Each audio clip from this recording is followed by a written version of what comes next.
यह कहानी है जौनपुर नाम के एक गांव की, जहां आशुतोष नाम का एक आदमी रहता था। वह अपनी पत्नी के साथ रहता था। उसका गांव एक नदी के किनारे बसा हुआ था और वहां पर ज्यादातर लोग मछली मारते थे। आशुतोष बहुत दिनों से काम नहीं कर रहा था, जिसके कारण उसकी पत्नी उससे हर रोज झगड़ा करती थी। अरे ओ निकम्मे आदमी, सुबह हो गई है और तुम अभी तक सो ही रहे हो। अरे भाग्यवान, क्या करूं, मेरे पास कोई काम ही नहीं है। अगर कोई काम होता तो मैं इस तरह पड़े पड़े थोड़े रहता। आखिर बेरोजगार हूं ना, तो सोऊंगा ही। क्यों हो तुम बेरोजगार? कोई भी काम क्यों नहीं ढूंढते? और हाँ, अगर तुमने कोई भी नौकरी नहीं ढूंढी तो मैं मायके चले जाऊंगी और तुम अकेले इस कोठली में रहना। अरे भाग्यवान, मुझे कोई अच्छी नौकरी मिलती ही नहीं।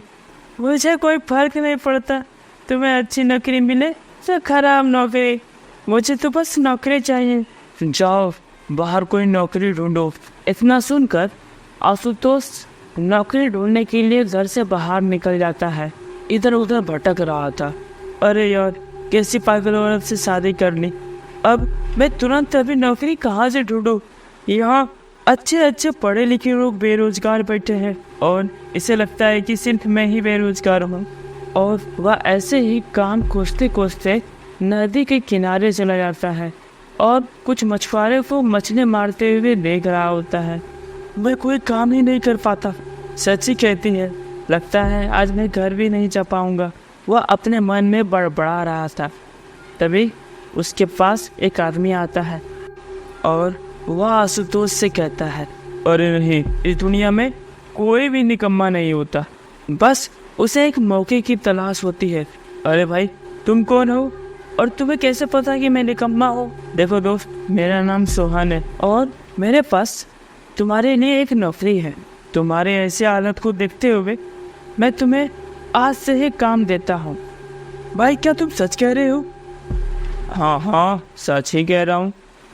भाई मैं आज से ही तैयार हूँ। काम क्या करना है? चलो आज से ही शुरू करते हैं। वो देखो, मेरी नाव खड़ी है। आशुतोष और सोहन दोनों नाव पर बैठ जाते हैं और एक सुनसान जगह पर उतरते हैं। आशुतोष सोहन के पीछे पीछे चलता है। थोड़ी दूर चलने के बाद वहाँ एक बहुत बड़ा रूम दिखाई देता है। यह तो बहुत बड़ा है। बाहर से लग रहा था कि ये जगह बहुत ज़्यादा सुनसान है। यही तो कमाल है इस जगह का मेरे दोस्त। तुम्हें इसके लिए बहुत अच्छे पैसे मिलेंगे। तुम्हें यहीं पर काम करना है और तुम्हें इसके लिए अच्छे पैसे मिलेंगे। लेकिन याद रहे, किसी को भी यह बात बता नहीं सकते कि तुम कहाँ पर काम करते हो और क्या काम करते हो। मगर काम क्या है? कुछ नहीं, हम यहाँ पर मछलियाँ पैक करते हैं। तुम्हें सिर्फ मछलियाँ की गिनती करना है। अरे हाँ, ये काम तो मुझे अच्छा लगा। और ध्यान रहे, तुम्हें यहाँ सुबह जल्दी आना है और शाम में घर जाना है। और याद रहे, तुम्हें यहाँ आते और जाते कोई नहीं देखे। और वह काम करने लगता है। फिर शाम होती है और वह अपने घर चले जाता है। घर जाकर वह अपनी पत्नी को सारी बात बताता है। वह भी बहुत ज़्यादा खुश हो जाती है। अगले दिन आशुतोष अपने काम के लिए निकल जाता है। आशुतोष अपना काम कर ही रहा था कि तभी सोहन उधर से आ जाता है। और आशुतोष भाई, कैसा काम चल रहा है? बहुत अच्छा चल रहा है सोहन भाई, धन्यवाद जो आपने मुझे ऐसा काम दिया। मेरा एक प्रश्न था सोहन भाई, कि ये जगह इतना खूबसूरत है तो फिर ये सुनसान क्यों है? दरअसल इस कंपनी के मालिक एक सुनसान जगह चाहिए थी जहाँ पर कोई आ जा ना सके, और इसी कारण से यहाँ के मालिक ने अफवाह फैला दी कि ये जगह भूतिया है। इसी कारण से यहाँ कोई आने जाने नहीं लगा। ये तो बहुत अच्छा तरीका है सोहन भाई। सोहन चला जाता है और आशुतोष फिर से अपने काम में लग जाता है और इसी तरह काम चलता रहता है। तभी एक दिन आशुतोष को उस कंपनी के सच्चाई के बारे में पता चल जाता है। वह कंपनी मछलियों में गांजा सप्लाई करती थी, जो कि लोगों के लिए बहुत हानिकारक है। और ये बात उसके मालिक को पता चल जाती है, जिसके कारण आशुतोष को वो लोग मार देते हैं। आशुतोष भूत बन जाता है। फिर आशुतोष इधर उधर भटकने लगता है। तभी उसे कुछ और भूत दिखाई देते हैं। अरे भाई, तुम कौन हो? इससे पहले ये बताओ तुम कौन हो? तुम्हें तो 2-3 दिन पहले देखा था, काम करने के लिए आए थे। तुम्हारा ये हाल किसने किया? भाई, इन लोगों ने मुझे मार दिया और तुम्हारे साथ भी इन लोगों ने ऐसा ही किया। हमें ऐसे चुप नहीं बैठना चाहिए, हमें इन लोगों से अपनी मौत का बदला लेना चाहिए। और तीनों भूत ने मिलकर सोहन और उसके मालिक को मार दिया और अपनी मौत का बदला ले लिया और कहानी खत्म हो गई। दोस्तों, कहानी कैसी लगी कमेंट में ज़रूर बताइए, और इसी तरह की मज़ेदार कहानियाँ देखना चाहते हो तो चैनल को सब्सक्राइब जरूर करें। मारने वाली टीचर। तासापुर गांव में एक स्कूल था। उस स्कूल में काफी गरीब बच्चे पढ़ते थे। उसी स्कूल में एक नई टीचर की भर्ती होती है जो कि शहर से आई हुई होती है, जिसका नाम सृष्टि होता है। और सृष्टि का स्कूल में पहला दिन होता है। सभी बच्चे खड़े हो जाते हैं।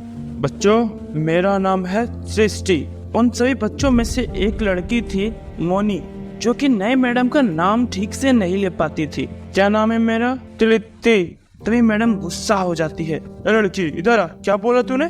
तृप्ति। ऐसा सुनकर क्लास के सभी बच्चे जोर जोर से हंसने लगे। मैडम को गुस्सा आ जाता है और मोनी की पिटाई कर देती है। साथ ही पूरे क्लास की पिटाई कर देती है, क्योंकि वे सभी मैडम पर हंस रहे थे और सभी डर के मारे चुपचाप बैठ जाते हैं।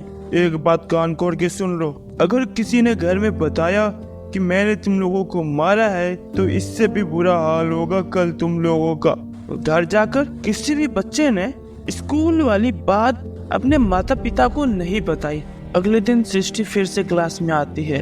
तुम सभी एक बात कान खोलकर सुन लो, कल सभी को 50-50 रुपए लाने हैं। जो भी नहीं लाएगा उसकी क्या हालत होगी वो उसी समय उसे पता चलेगा। पैसे कहाँ से लाओगे मुझे नहीं पता, चोरी करके लाओ, भीख मांग के लाओ, किसी से लेकर लाओ, लेकिन पैसे लेकर आना। गांव के सभी बच्चे गरीब थे और सभी के माता पिता मजदूरी किया करते थे, लेकिन सभी ने किसी तरह अपने पापा से 50-50 रुपया ले लिए। लेकिन मोनी बहुत ही गरीब थी, उसके पिता नहीं थे, उसकी माता किसी दूसरे के यहाँ काम करती थी और इसी कारण से मोनी को पैसे लेकर नहीं पहुँचती है। अरे मोनी, तेरे पैसे कहाँ हैं? तुझे बताया था ना कि सभी बच्चों को कल पैसे लेकर आना है, फिर क्यों लेकर नहीं आई? टीचर, मेरी माँ की तबीयत ठीक नहीं है, घर में पैसे ही नहीं है, माँ काम पर भी नहीं गई है, तो पैसे कहाँ से लाऊं? मैंने माँ को बोला तो माँ ने बोला कि पैसे नहीं है बिटिया, 1-2 दिन में मालकिन से मांग कर दे देगी। मैं आपको 1-2 दिन बाद माँ से पैसे लाकर दे दूंगी टीचर। ठीक है, लेकिन जब तक तू पैसे लाकर नहीं देगी तब तक तू क्लास से बाहर रहेगी। क्लास के बाहर मोनी को देखकर स्कूल के गार्ड को बहुत दया आती है और वह मैडम को जाकर बोलता है, मैडम, ये एक छोटी बच्ची है, गलती हो जाती है और बच्ची बहुत गरीब है, प्लीज इसे माफ कर दीजिए। तू ज्यादा होशियार बनेगा, रुक, तेरी शिकायत प्रिंसिपल से करती हूँ और प्रिंसिपल तुझे स्कूल से अभी निकाल फेंकेंगे। मुझे तो बस इतना कहने की देरी है। स्कूल में बच्चों को छेड़ता है, अपना काम भी अच्छे से नहीं करता है। बोल, जाके बोलो। वैसे भी सब मेरे बात पर ही विश्वास करेंगे क्योंकि मैं शहर से पढ़ लिख कर आई हूँ। चलो निकल, चुपचाप निकल यहाँ से। बेचारा गरीब गार्ड भी गुस्सैल टीचर के सामने कुछ नहीं कर सकता था। गार्ड बेचारे को ये अच्छे से पता था कि सृष्टि मैडम ये बहुत ही अत्याचारी और गुस्सैल महिला है, वह उस पर झूठ बोलकर कोई भी इल्जाम लगा सकती थी। इसलिए वह गार्ड चुप रहता है और बच्चों पर हो रहे अत्याचार को चुपचाप देखता रहता है। बाहर रहने की वजह से मोनी की तबीयत बहुत ज्यादा खराब हो जाती है। मोनी की माँ उसे गांव के एक डॉक्टर से कुछ दवाइयाँ दिलवाती है। इसी तरह दिन बीतता रहता है। चलो बच्चों, क्लास बहुत गंदा हो गया है, चलो सब मिलकर आज स्कूल की सफाई करो। और सभी बच्चे स्कूल की सफाई करने लगते हैं। सभी बच्चों के माता पिता बच्चों को स्कूल पढ़ने के लिए भेजते थे, लेकिन सृष्टि मैडम उन बच्चों का भविष्य खराब कर रही थी, स्कूल में सफाई करवा रही थी। इधर गार्ड सोच रहा था कि कैसे सृष्टि मैडम की सच्चाई सबके सामने आए तभी क्लास में अचानक प्रिंसिपल और मोनी की माँ आ जाती है। उस टाइम सृष्टि मोनी को फेट रही होती है। मोनी की माँ सृष्टि मैडम को एक जोरदार तमाचा मारती है। गार्ड, पुलिस को फोन लगाओ और इस टीचर को कड़ी से कड़ी सजा होनी चाहिए। इसकी सारी सच्चाई तुम मुझे बता दिए। अगर नहीं बताते तो पता नहीं ये टीचर स्कूल में अब तक क्या से क्या करती। और इस तरह गार्ड की बहादुरी के कारण सारे बच्चे अब ढंग से पढ़ाई करने लगते हैं और इस टीचर को जेल हो जाती है। धन्यवाद। तो दोस्तों, कहानी कैसी लगी कमेंट में जरूर बताएं और इसी तरह की मजेदार कहानियां देखना चाहते हो तो चैनल को सब्सक्राइब जरूर करें।